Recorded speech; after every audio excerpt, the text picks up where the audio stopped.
Isang magandang araw mga kapalaboy at nandito tayo sa isla ng Guimaras at kung saan matatagpuan ang mga magagandang beaches at nandito ako ngayon sa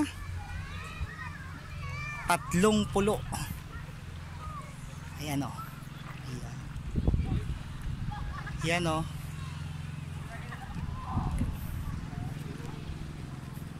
So diba napakaganda,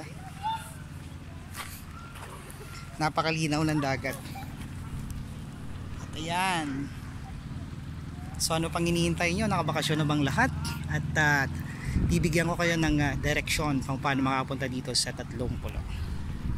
Kung nasa Iloilo kayo, kailangan nyo lang sumakay ng fiber boat at sumakay ng jeep papuntang Hordan. Baba kayo ng Jollibee. Sabihin nyo sa tricycle driver, papahatid kayo sa Tatlong Pulo. Yung bayad nun 50 pesos per head. So isang tricycle, 5 kayo, which is 250. At ito na yung makikita nyong beach, diba? Ayan. So kayo nang bahala at humusga. Ayan, kung maganda ba talaga yung beach nito.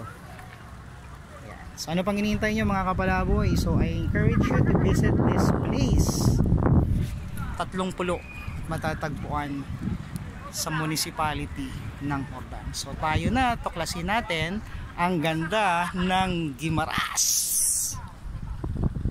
O yun.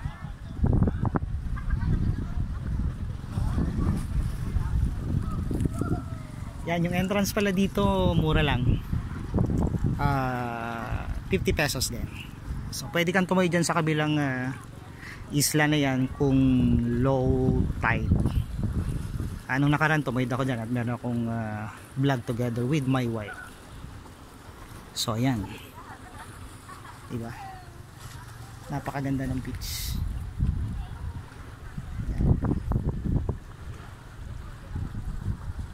At pwede rin mag fishing dito. Ayan. So ano pa ang hinihintay nyo? Nakabakasyon na ba lahat? Let's go!